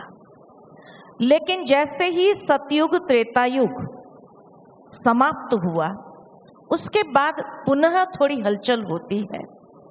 और ऐसे समय में जो हमारे ऋषि मुनि थे वो ध्यानस्थ स्थिति में बैठते थे, और कई ऋषि मुनि इतने सिद्ध अवस्था को प्राप्त हुए थे कि उस ध्यानस्थ अवस्था में जाकर के ईश्वर से संवाद भी करते थे। ऐसी सिद्धि उन्हें प्राप्त थी कि जिस सिद्धि के माध्यम से उन्हें वो लुप्त ज्ञान की कुछ बातें स्मरण भी हुई। आत्मा में वो ताकत थी जो स्मरण हुई और उन्होंने लिखा, और वो लिख करके मनुष्य तक पहुंचाया। ये बहुत बड़ी जिम्मेवारी उन्होंने निभाई, हमारे ऋषि मुनियों ने, महान आत्माओं ने, संतों ने। और उसी के माध्यम से तो अब तक दुनिया थमी, नहीं तो ये बहुत जल्दी बेड़ा गर्क हो जाता था, द्वापर में ही गर्क हो जाता था। ये तो उन ऋषि मुनि और महान आत्माओं की कमाल थी जो उन्होंने अपने ब्रह्मचर्य व्रत की शक्ति से, उन्होंने अपने सिद्धि से इस दुनिया को कलयुग अंत तक भी लाए। और अभी तक भी जो आप कहते हैं कि अभी तक इतना पापाचार नहीं हुआ है, अभी पाप का घड़ा नहीं भरा है, तो नहीं भरने देने में उनका बहुत बड़ा योगदान रहा है। और इसीलिए आज ऐसे संतों को, ऐसे महान आत्माओं को नमन करते हैं, हर कोई नमन करता है, क्योंकि उनके कारण ही ये भारत का बेड़ा इतना गर्क नहीं हुआ है जितना विश्व का बेड़ा गर्क हुआ है। विश्व के अंदर जो तमो प्रधानता की हदें हैं वो भी हदें पार हो गई है। यहाँ अगर कुछ थमा है तो यही महान आत्माओं ने जो अपनी जिम्मेवारी निभाई उसी के कारण थमा है। तो इसीलिए ऐसे महान आत्माएं संतों को बार बार वंदन करते हैं, बार बार नमन करते हैं और उन्हें थैंक्स देते हैं कि आपने बहुत बड़ी भूमिका निभाई इस भारत भूमि के बेड़े को गर्क होने से। बहुत बहुत धन्यवाद दीदी जी का। मैं कुछ मिनट और लेना चाहूँगा और मैं श्री गंगोपाध्याय जी से अनुरोध करूँगा कि कुछ प्रश्नों को सार रूप में वो उत्तर के रूप में दें। और उन्होंने कुछ प्रश्नों को यहाँ पढ़ने के लिए ज़्यादा समय लेंगे, इसके लिए उन्होंने खुद प्रश्नों को पढ़ा है और उसके लिए उत्तर देने का भी वो प्रयास करेंगे। आदरणीय गंगोपाध्याय जी। ऐसा है कि राजेंद्र सिंह राणा जी ने ये प्रश्न किया कि गीता का ज्ञान केवल कलयुग के अंत में ही दिया गया, तो क्या महाभारत युद्ध से पहले दिया गया?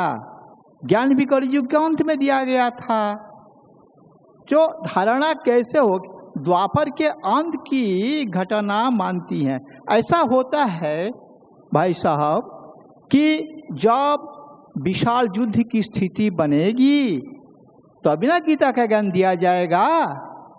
महाभारत युद्ध कैसा, अभी तो महाभारत युद्ध चल रहा है ना, गृह युद्ध चल रहा है, न जाने क्या क्या सब चल रहा है, बम विस्फोट हो रहा है, विश्व महायुद्ध आने वाला है। तो ऐसे पहले कहाँ हुआ था? द्वापर में हुआ था ऐसा। तो वहाँ गीता का ज्ञान क्यों दिया जाएगा? अभी वो स्थिति आ गई है, अभी स्थिति आ गई है। सब घर घर में लड़ाई क्यों होती है? महाभारत की लड़ाई सब है कि आपके दुर्योधन धृतराष्ट्र में लड़ाई, उनको जमीन नहीं देगा, क्यों देंगे? स्वार्थ, पांचों विकारों से पूर्ण जो है धृतराष्ट्र के वंश। अब इसी सब को देखते हुए जो ये लड़ाई महाभारत का युद्ध, ये पहले कहाँ हुआ था? ये युद्ध अभी होने वाला है। आप देखिए, कोई देश बोलते हैं हमें ऊपर से प्लेन लेकर मत जाया करो, इसका मतलब क्या है? बांट लिया है विश्व को, ये मेरा अंश है और मेरा अंश है। पहले वो था धर्म का थी ग्लानि, बहुत सा पहले तो सनातन धर्म बोले, ये हम आदि सनातन देवी देवता धर्म बोलते हैं। अब उसके बाद कितने धर्म आ चुके हैं। द्वापर से शुरू होकर इस्लामी, बौद्धि और यह है और उसके क्रिश्चियन धर्म, साथ साथ और टालटालियाँ बहुत हैं। अब धर्म की अतिग्लानि हुई ना, एक से अगर भिन्न भिन्न सब हो जाए तो अतिग्लानि ना होती है। पूर्णता से अंशता को प्राप्त कर लेता है। जो अंशता को प्राप्त कर लेते हैं तो उसका ताकत कम हो जाती है। सब मिल के इकट्ठा होकर किसके बारे में सोचते हैं। जब सब भाई अलग अलग हो गए हैं, धर्म की शक्ति भी कम हो चुकी है। सबका विचार अलग अलग है, सबका लक्ष्य एक है। उसमें जो है आपके रुचिनांग बाय चित्राद्रि कुटिलनाना पथयुषांग निर्णाम एको गम्यस्तमसि पैसा मरण वायुवा। एको गम्य है परमात्मा के पास, लेकिन तरह तरह के विचार वाले हो गए हैं कि एक के पास जन एक ही मत में चलो ना, उनका दिया हुआ जो मत है उसमें चलो। इसी के कारण अभी समाज में क्या देखा जा रहा है, आदि सनातन धर्म के जगह में हिंदू धर्म बता रहे हैं। बताइए हिंदू धर्म के रचयिता कौन है? आदि सनातन देवी देवता धर्म, आदि सनातन धर्म के रचयिता परमात्मा हैं कि खुद कहें परित्राणाय साधूनां विनाशाय च दुष्कृताम धर्म संस्थापनार्थाय संभवामि युगे युगे। युगे युगे मीन्स हर युग में नहीं आते हैं, यही युग है, कलयुग का अंत, सतयुग का शुरू। इसी को हम लोग संगम कहते हैं। युगे युग में, हर युग में नहीं आता, हर नहीं आता। अगर हर युग में आ जाता धर्मग्लानियाँ क्यों हुई? सोचा जाए, इतने धर्मग्लानियाँ। तो इस धर्मग्लानि यही है। अब पूछा जाए हिंदू धर्म के रचयिता कौन है? ऐसे बोलने से नहीं ना होगा। हिंदू धर्म के रचयिता कौन है? कोई मिलेगा? अपने अपने रचना कर लिए हैं, स्वयंभू हैं। तो स्वयंभू कोई वो हो पाते हैं? स्वयंभू की पूजा होती है ऐसा अपने आप? अब स्वयंभू है, धर्म में है। स्वयंभू धर्म के अनुयायी कौन होंगे? वो भी स्वयंभू हो जाते हैं। स्वयंभू धर्म के रचयिता तो उसके रचयिता कोई नहीं है। स्वयंभू बनेंगे धर्म, स्वयंभू धर्म का पालन करने वाले वो भी स्वयंभू हो जाते हैं कि परमात्मा के साथ कनेक्शन नहीं बनता है। जब उनके द्वारा रचना की गई है उसी अनुसार चले तो उनसे मुझे लाभ मिलेगा। कुछ रचयिता ही नहीं है। अब सती मूल तद विपाक, मूल को दृढ़ता मूल में आती है। बिना मूल का कोई दृढ़ता को प्राप्त कर सकता है तुरंत? समाप्त हो जाता है। मूल को जानना पड़ेगा। सबके फाउंडेशन होता है, फाउंडेशन पर जोर देना है। बिना फाउंडेशन पे मकान खड़ा हो सकता है? गिर जाएगा। तत्काल तो कुछ होता है, लेकिन फाउंडेशन मजबूत नहीं है। First of all strong foundation is needed. Foundation कुछ है ये नहीं है, तो ऐसे बोल बोल के जो धर्म का और ग्लानि कर रहे हैं। क्यों? सीधे बोलो ना, सनातन धर्म बोलो ना। सनातन नहीं बोलते, हिंदू धर्म के हैं। न जाने कहाँ से शब्द आ गया। हाँ, हिंदुस्तान में है तो हिंदू अपने को बोल सकते हो, न कि हिंदू धर्म बोल सकते हो। धर्म को अति वो ग्लानि हो जाती है। इसीलिए विचार करना चाहिए, ये बात सही है। अब जो महाभारत युद्ध अभी लगने वाला है, लगने वाले के चलते अभी गीता ज्ञान आकर भगवान को देना पड़ेगा। भगवान दिए भी हैं। इससे क्या, युद्धों में जो सारे विकारों का आश्रय लिया जाता है, विकारों का आश्रय लड़ाई होती, इससे कुछ कुछ को बचाया जाए। बचा कर क्यों उनको जो है उच्च स्टेज में जाना है। प्रश्न मैं पूछता हूँ। ऐसा होता है कि ज्योतिषी जी का प्रश्न है, डॉक्टर क्या रहतुल्ला न क्या है बन्नाल जी। अब जो है परमपिता परमात्मा जो है, जो निराकार हैं, उनका प्रश्न है, जो साकार तन का आश्रय लेते हैं, वो अवतार लेते हैं, तो उनको साकार ही कहा जाए, निराकार क्यों कहा जाए? ऐसा होता है, अवतीर्ण होते हैं। अवतीर्ण का मतलब होता अवतार लिए फिर गए। उस शरीर में उनका जो है वो मोह नहीं आ जाता। परमात्मा निर्मोही हैं। उनका जो स्वरूप सदा उसी स्वरूप में रहते हैं, न कि ब्रह्मा बाबा के तन का आश्रय लिए, तुरंत ज्ञान दिए तुरंत निकाल गए, ज्ञान दिए निकाल। उस शरीर पर उनका कोई वो नहीं है। अगर यहाँ ज्ञान देने के लिए क्यों निराकार होने के कारण किसी मनुष्य तन का आधार लेना ही पड़ेगा कि ज्ञान मनुष्यों को दिया जाता है। इसीलिए जो है ये करते हैं। निराकार साकार कभी हो नहीं सकता। साकार सोचना, परमात्मा के ऊपर कलंक लगाना, वो साकार कभी नहीं हो सकता। अगर होता तो परमात्मा शिव को साकारी बोलते। शिवलिंग क्यों दिखाई जाता है? शिवलिंग का क्या आकार है? भक्तों के लिए ऐसा किया गया, इसीलिए वो भी मनुष्य तन प्राप्त कर लेता। इसीलिए जो है ये और युगों के बारे में दीदी ने बता चुका है। अगले प्रश्न पे आते हैं। दीदी को एक प्रश्न। बहुत बहुत धन्यवाद। एक और प्रश्न मैं दीदी जी के पास भेजना चाहता हूँ। कुछ और नए प्रश्न भी आए हैं। इससे पहले कि मैं आगे बढ़ूँ, मैं आप सभी से अनुमति लेना चाहूँगा आगे बढ़ने की, क्योंकि हम 5:35 हो चुके हैं। अगर आपकी अनुमति हो तो हम इस सत्र को और एक 10-15 मिनट के लिए आगे बढ़ा सकते हैं। आप क्या चाहते हैं? जो ठीक है, ठीक, धन्यवाद। एक प्रश्न है, ये भाई हमारे साथ मुंबई से जुड़े हैं, अरुण नाम है इनका, और ये कहते हैं कि इज श्री कृष्ण लॉर्ड? अगर वो नहीं है तो फिर लॉर्ड कौन है? और ये भी कि ईश्वर अभी अवतार क्यों नहीं ले रहे हैं? और आखिरी प्रश्न है, फिर गीता के रियल भगवान कौन है, या रियल भगवत गीता कहाँ है और कौन सी है?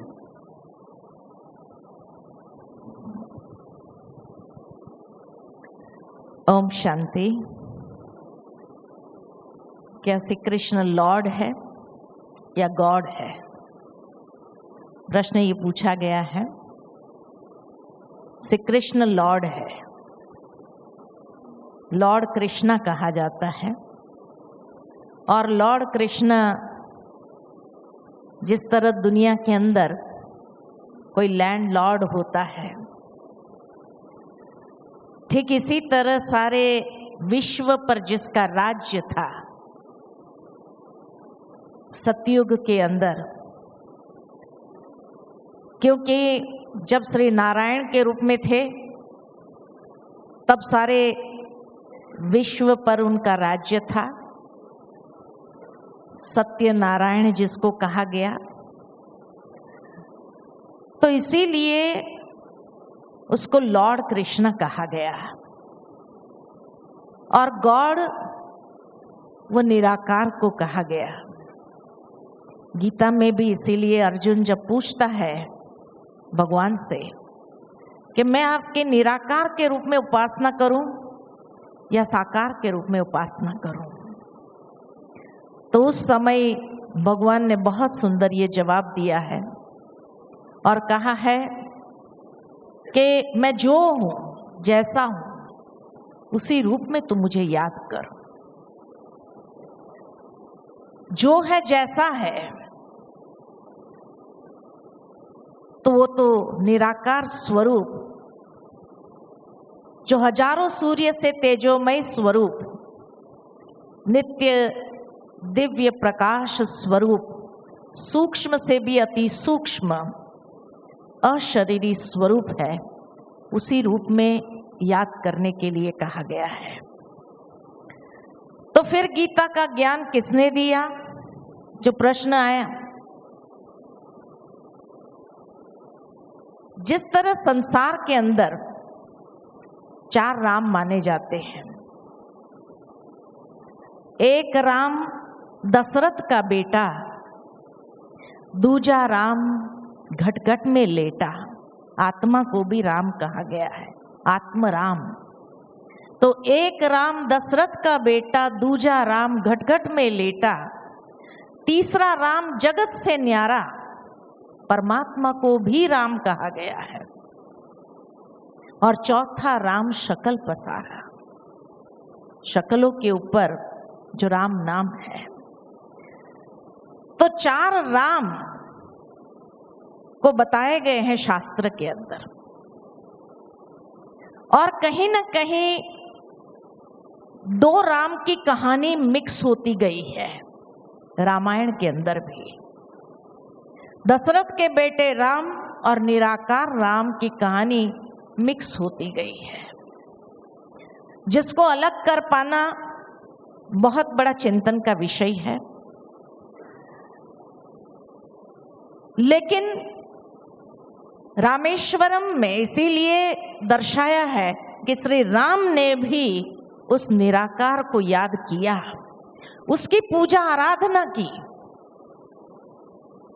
क्यों किया? श्री राम का भी ईश्वर, अर्थात दशरथ के बेटे राम और निराकार जगत से न्यारा जो परमात्मा राम है, तो प्रैक्टिकल अपने एक्शन के माध्यम से उसने बताया। और इसीलिए द्वादश ज्योतिर्लिंगम में आज रामेश्वरम भी एक महान तीर्थ माना गया है, कि जहां साक्षात श्री राम ने भी जिसकी पूजा की, ठीक इसी तरह कृष्ण भी 2 है। कृष्ण का शाब्दिक अर्थ अगर लिया जाए तो कृष्ण माना आकृष्ट करने वाला, आकर्षणमय मूर्त।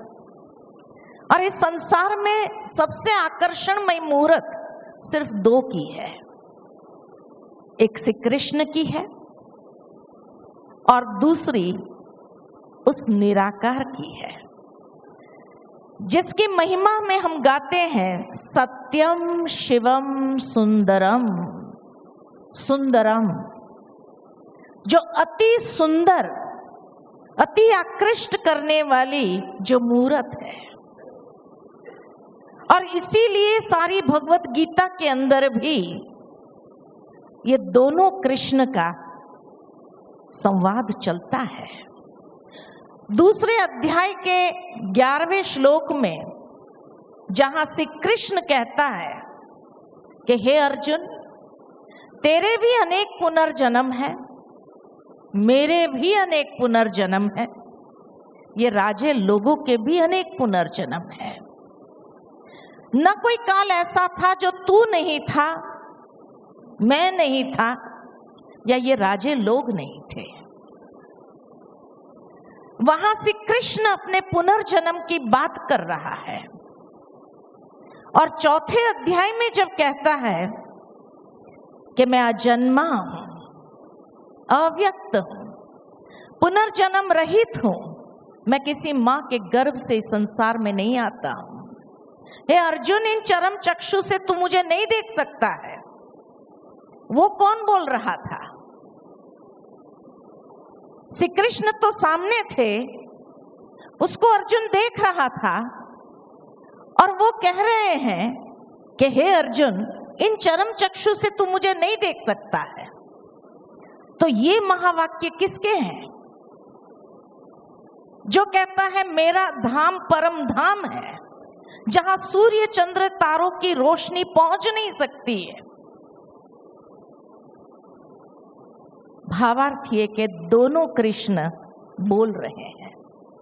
उसको आइडेंटिफाई करना कि किस श्लोक में कौन से कृष्ण ने बोला है।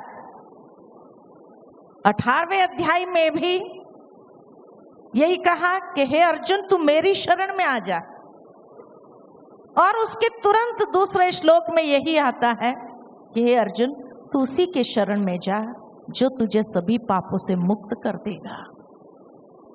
तो दोनों कृष्ण बोल रहे हैं, निराकार कृष्ण भी बोल रहे हैं, तो साकार से कृष्ण भी बोल रहे हैं। हमें गीता को अच्छी तरह समझना होगा कि कौन सा श्लोक कौन कृष्ण बोल रहा है और किस तरह से ये बात कही गई है। और इसीलिए परमात्मा इस समय में, कलयुग के अंतिम समय में अवतरित होकर के पर काया प्रवेश, साधारण मनुष्य तन का आधार लेते हैं। और वो साधारण मनुष्य तन इसलिए लेते हैं ताकि लोग उसको अपना कार्य करने दे, भीड़ न मचा दे दर्शन की। मुझे याद आता है कुछ साल पहले गणेश जी ने दूध पिया था, है ना, और उस समय हर मंदिर के बाहर बड़े बड़े साइंटिस्ट लोग उसके ऊपर रिसर्च करने के लिए पहुंच गए। हर कोई दूध पिलाने लगे, दूध पिला। आज अगर भगवान श्री कृष्ण के रूप में अवतरित हो जाए या कोई दिव्य स्वरूप में आ जाए तो कौन उसको कार्य करने देंगे?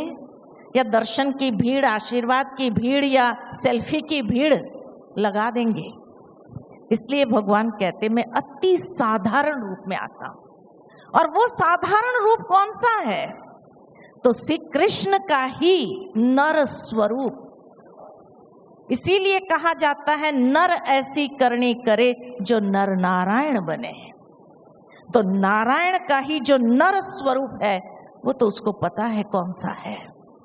और उस स्वरूप में ही, साधारण स्वरूप में ही वो अवतरित होकर के अधर्म का नाश और सत धर्म, सनातन धर्म की पुनः स्थापना का कार्य परमात्मा कर रहे हैं। और अभी वो कार्य भी संपन्न होने को आ रहा है। तो इसीलिए सारी जिंदगी हम उसको याद करते रहे, कहीं ऐसा न हो कि लास्ट में टू लेट हो जाए उसको पहचानने में। और जब पहचाने तब तक उसका वापस जाने का समय भी आ गया हो और फिर अफसोस न करना पड़े। इतना एक रिक्वेस्ट है कि बहुत ज़्यादा क्वेश्चन में, प्रश्नों में न जा करके, डाउट्स में न जा करके अब तो उसको पहचाने। और जितने हम अपने बुद्धि की शुद्धि रखेंगे, स्थित प्रज्ञ बनेंगे, उतना उसको समझना आसान हो जाएगा। जितना प्रश्नात्मक बुद्धि रहेंगी उतना ही कहीं टाइम वेस्ट करते करते अफसोस न करना पड़े कि अरे भगवान को सारी जिंदगी ढूंढते रहे, वो आया भी, अपना कार्य किया भी और जाने भी लगा, और हम तो ऐसे ही रह गए क्योंकि हम अपने ही उसमें रहे शास्त्रों की बातों को पकड़ करके रखे और ईश्वर आकर के चला गया और हमें जो प्राप्त करना चाहिए था वो तो प्राप्त किया ही नहीं। इसलिए एक नम्र निवेदन है कि जो परमात्मा अपना कार्य कर रहे हैं उसको अच्छी तरह से समझे और समझ करके कम से कम जो आपने इतना समय साधना की है, पुरुषार्थ किया है, अब उस पुरुषार्थ का फल प्राप्त करने का समय आ गया है। इन्हीं शब्दों के साथ ओम शांति। बहुत बहुत धन्यवाद आदरणीय उषा दीदी जी का। हमारे बीच एक स्वामी जी हैं जो अपने कुछ विचार रखना चाहते हैं और हमारे पास लगभग 2-3 मिनट का समय है, तो मैं मंच पर आपको आमंत्रित करना चाहता हूं कि आप कृपया पधारें। सभी लोग बोलें भारत माता की, भारत माता की, गौ माता की, गंगा माता की, जय श्री राम, जय श्री राम। मंच पर विराजमान सभी उपस्थित महानुभावगण, सम्मुख उपस्थित सभी महानुभावों, माताओं, बहनों, हमारे पूज्य संतगण और महात्मागण, महामंडलेश्वर धर्माचार्यगण, मैं प्रजापिता ब्रह्मा कुमारी के इस पावन मंच पर पहली बार अयोध्या से उपस्थित हुआ हूँ। सभी मंच के महापुरुषों का विचार सुनने के बाद मुझे बड़ा आश्चर्य हो रहा है। काशी के विद्वान बंदोपाध्याय की वाणी को सुनने के बाद मैं भी काशी में पूज्य करपात्री जी महाराज से और पणनी जी से संस्कृत विश्वविद्यालय में पढ़ा हूँ, लेकिन पहली बार किसी काशी के विद्वान के मुख से ऐसा शब्द सुना कि निराकार कभी साकार नहीं हो सकता। बंदोपाध्याय जी से निवेदन करना चाहूँगा कि पहले निराकार शब्द की व्याख्या क्या होती है। हमारे व्याकरण में एक सूत्र है, निरादेह क्रांताद्यर्थे पंचम्या। निरादिक उपसर्ग पंचमी विभक्ति में होता है। जहाँ से वस्तु का पार्थक्य होता है वहाँ पंचमी विभक्ति होती है। जैसे वृक्षात् पत्राणि पतन्ति, कूपात् जलम निःसार्यते। वृक्ष से पत्ते गिरते हैं, कुएं से जल निकलता है। यहाँ निरुपसर्ग है निराकार में।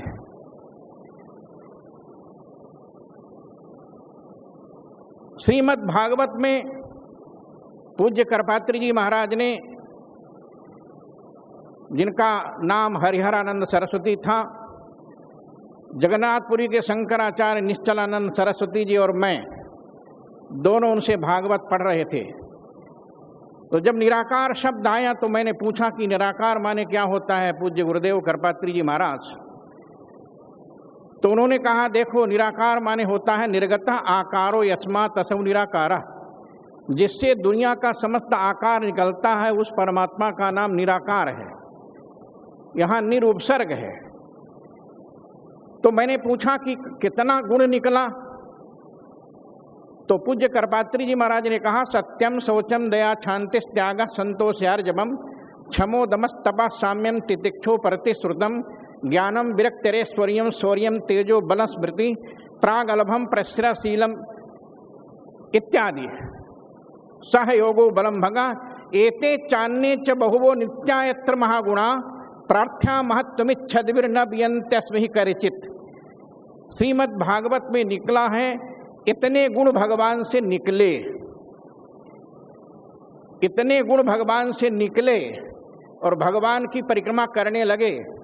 तो भगवान ने पूछा कि तुम क्यों मेरे चारों ओर घूम रहे हो। तो जब चारों ओर घूमने लगे तो उनका नाम पड़ गया। गोस्वामी तुलसीदास जी ने लिखा है रामचरितमानस में भी। मैं निवेदन करना चाहूँगा, निराकार में और साकार में कोई अंतर नहीं होता है। जो आकार निकला, प्रकार निकला, उसी से सृष्टि निकली। जैसे मकड़ी अपने मुख से जाला निकालती है और जाला का भक्षण करके चली जाती है, समाप्त हो जाता है, वैसे परमात्मा से ही समस्त सृष्टि निकली। ये चिद अचिद विशिष्ट जगत परमात्मा से निकला और चिद अचिद विशिष्ट जगत परमात्मा में विलीन हो गया। ये हमारे शास्त्रों में लिखा हुआ है। इसलिए बंदोपाध्याय काशी के पंडित जी से मेरा निवेदन है और विद्वान गण जो यहाँ बैठे हुए हैं, गीता केवल द्वापर में कृष्ण के द्वारा नहीं कही गई। ध्यान रखिएगा, हमारे यहाँ भगवान कृष्ण शाश्वत हैं, परमात्मा हैं। वो सतयुग में भी थे, त्रेता में भी थे, द्वापर में भी थे और कलयुग में भी हैं। इसलिए श्रीमद् वाल्मीकि रामायण में कृष्णश्चैव बृहद बला, वाल्मीकि रामायण त्रेता में महर्षि वाल्मीकि ने लिखा। प्राप्त राज्यस्य रामस्य, भगवान राम के राज्याभिषेक के बाद महर्षि वाल्मीकि ने अरण्य में, इसलिए अरण्य माने होता नारण्यम अरण्यम, जहाँ किसी प्रकार का शोर गुल नहीं होता उसको अरण्य बोलते हैं। इसलिए हमारे यहाँ वेदों को आरण्यक कहा गया है, शास्त्रों को आरण्यक कहा गया है। जिनको अरण्य में लिखा गया है, जंगल में लिखा गया है। इसलिए लोगों को यह भ्रांति लेकर न जाना पड़े कि निराकार माने साकार नहीं होता। निराकार ब्रह्म कभी साकार नहीं ले सकता। इसके लिए मुझे मंच में आना पड़ा। मैं अयोध्या से आया हूँ, श्री राम जन्मभूमि आंदोलन में 25 बार जेल गया हूँ और काशी में सन 72 से लेकर के 81 तक पढ़ा। वहीं से मैंने व्याकरणाचार्य किया, वेदांताचार्य किया, वहीं से PhD किया। इसलिए बंदोपाध्याय जी हमारे विद्वत वरेण्य हैं। मैं क्षमा चाहूँगा, जब कभी भी किसी भी सभा में ऐसे विचारों को व्यक्त किया जाए तो व्याकरण को पढ़ लेना जरूरी है। इसलिए निराकार माने निर्गत आकारो यस्मात् असौ निराकारा, ठीक उसी प्रकार निर्गुण माने भी होता है। कामिल बुल्के ने जो राम कथा लिखा उसका खंडन पूज्य करपात्री जी महाराज ने किया रामायण मीमांसा के रूप में। उसने निर्गुण की जो व्याख्या किया वो भी गलत लिखा। निर्गुण माने होता है बिना गुण वाला। परमात्मा में कोई गुण नहीं है, परमात्मा निर्गुण है। धन्य हो पूज्य करपात्री जी महाराज ने और शंकराचार्य जी ने वेदों की व्याख्या में। मैं अपनी बहन जी से निवेदन करूंगा, वेदों में कोई परिवर्तन नहीं हुआ। आज भी सतयुग में जो वेद थे, हमारे देश में ऐसे ऐसे संत ऋषि विद्वान हैं जो चारों वेद याद किए, जिनको चारों वेद आज भी आता है। सन 2005 में दिल्ली में हमारे विश्व हिंदू परिषद के अंतर्राष्ट्रीय अध्यक्ष माननीय अशोक सिंघल जी ने एक वेद सम्मेलन किया था, जिसमें मैं भी था। मुझे आश्चर्य हुआ, ऐसे ऐसे विद्वान मिले जिनको चारों वेद याद था, और आज भी ऐसे लोग हैं। इसलिए 4,32,000 वर्ष कलयुग की आयु जो वेदों में लिखी है, मैं बहन जी से निवेदन करूंगा, जीरो बढ़ाया नहीं गया है। अभी कलयुग को आपने ठीक से नहीं देखा, कलयुग तो अब आएगा। कलयुग जो 4,32,000 आयु है वो सही है, गलत नहीं है। सतयुग की आयु, त्रेता की आयु, द्वापर की आयु। द्वापर में भगवान कृष्ण का जन्म हुआ। आज भगवद गीता में लिखा है, अजोपिशन नव्यात्मा भूतानाम ईश्वरोपिशन प्रकृतिम स्वामी दिष्टाय संभमाम्यात्माया। परमात्मा आज है। आज माने होता न जायते जन्म स्यासे वजह, जिसका जन्म नहीं होता है। लेकिन संसार के लोगों को दिखाने के लिए प्रकृति को अधिष्ठान करके परमात्मा भी जन्म लेता है। इसलिए आज मैं ब्रह्मा कुमारी से आए हुए सभी महापुरुषों से निवेदन करूंगा कि अपने मन में इस विचार को लेकर के न जाएं कि निराकार कभी साकार नहीं हो सकता। निराकार माने भी साकार होता है और साकार माने भी निराकार होता है, और निर्गुण माने भी ब्रह्म होता है। जहाँ से दुनिया का गुण निकलता उस परमात्मा का नाम निर्गुण है। इसलिए प्रजापिता ब्रह्मा कुमारी के इस पावन सम्मेलन में यहाँ का दृश्य देखने के बाद मुझे बड़ी प्रसन्नता हुई। मैं निवेदन करना चाहता हूं, सन 2007 में नेपाल गया था। जब नेपाल गया तो कहीं भोजन नहीं मिलता था। सात्विक भोजन मिलने के लिए केवल प्रजापिता ब्रह्मा कुमारी के कार्यालय में जाना पड़ता था। मैं आसाम गया, 15 दिनों तक आसाम में घूमा, कहीं सात्विक शुद्ध भोजन नहीं मिला। तो प्रजापिता ब्रह्मा कुमारी के कार्यालय में जा करके भोजन करता था। आज मैं निवेदन करना चाहता हूं, शुद्ध शाकाहारी, शुद्ध सात्विक बनाने का काम प्रजापिता ब्रह्मा कुमारी ने न केवल भारत में बल्कि संपूर्ण विश्व में किया है। संपूर्ण विश्व में। मैं अमेरिका में गया था, प्रधानमंत्री नरेंद्र मोदी जी उस समय प्रधानमंत्री नहीं थे, मुख्यमंत्री भी नहीं थे, मेरे साथ गए थे। माननीय अटल बिहारी वाजपेयी भी मेरे साथ गए थे। अशोक सिंघल जी और भारत के 108 संत लोग गए थे।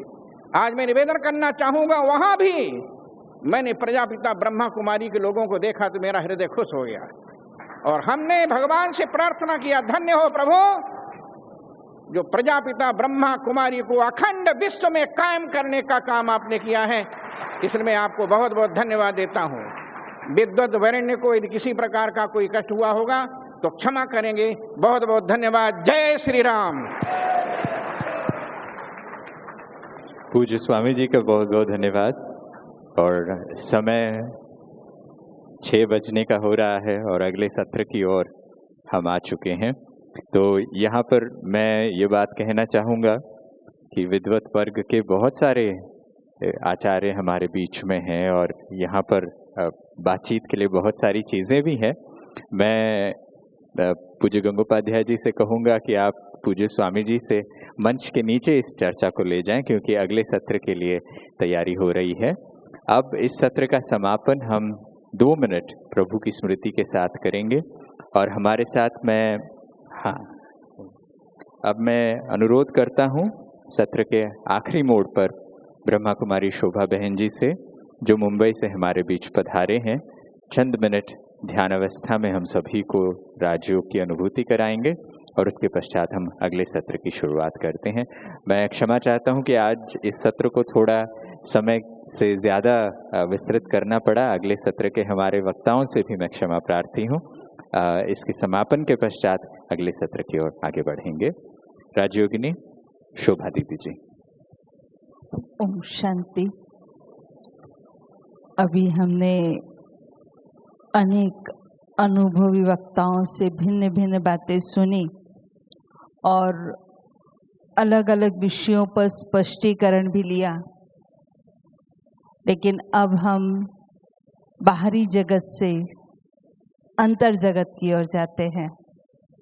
बाहरी बातों की चर्चाएं बहुत है, लेकिन खुद के साथ चर्चा का समय हम नहीं दे पाए हैं और वही मुख्य है।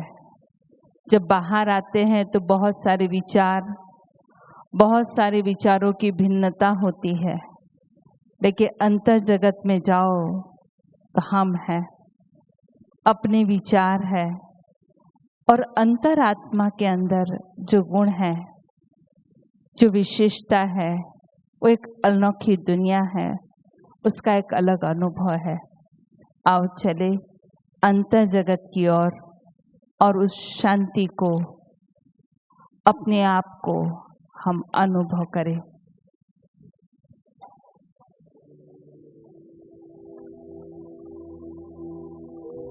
मन से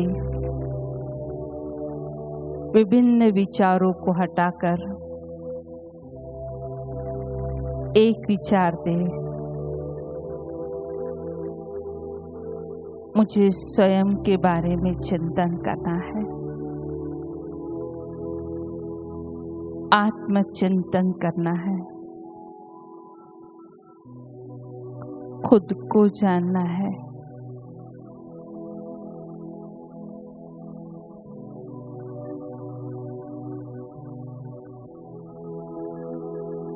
इस अटल सत्य को आज हमने जान लिया है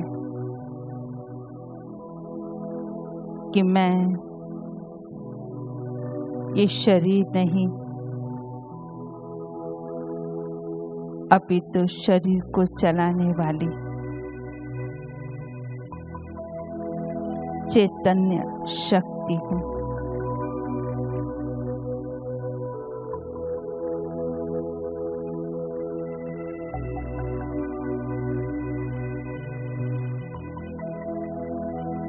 एक चेतना के रूप में स्वयं को भ्रुकुटी के बीच अनुभव करें। एक शक्तिशाली आत्मा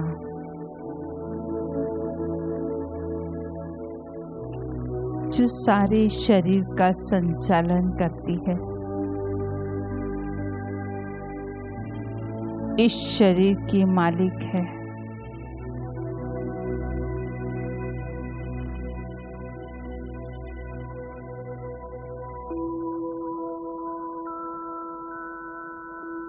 आंखों द्वारा देखना,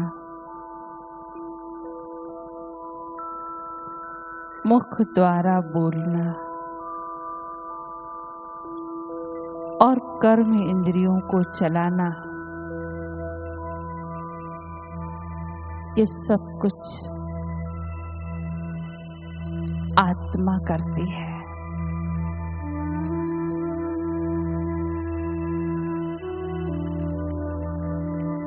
शरीर नाशवान है,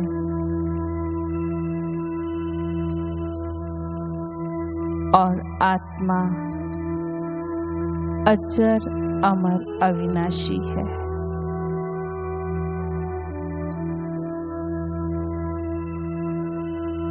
आत्मा का वास्तविक गुण शांति है।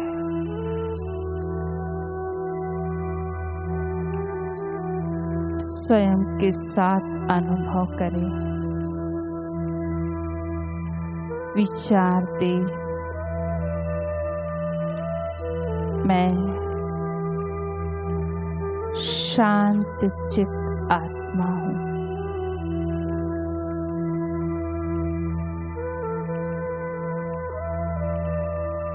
और इस विचार में एकाग्र हो जाए। अनुभव करें, मुझ आत्मा में असीम शांति है।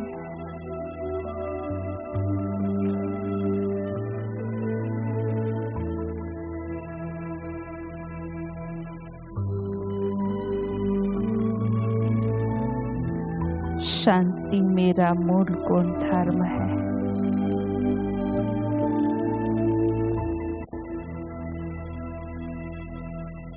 और इससे ही मुझे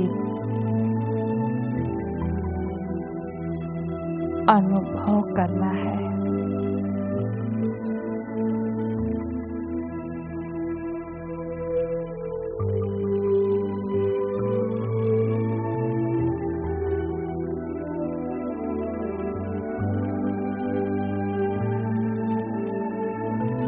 आत्मा की शांति कर्म इंद्रियों को शीतल और शांत बनाती है।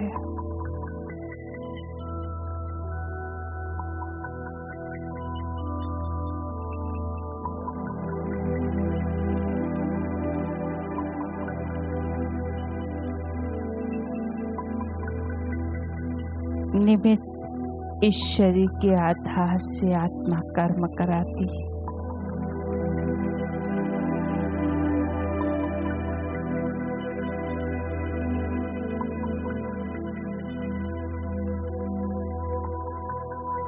इस शांति की स्थिति में स्थित होते स्वयं को विचार दे, इस शांति को बारंबार अनुभव करने के लिए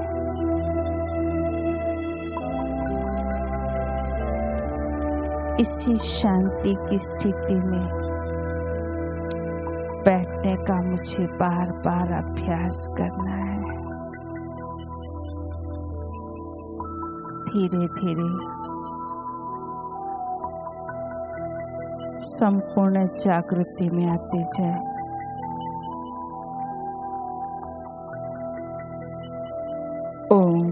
शांति शांति शांति।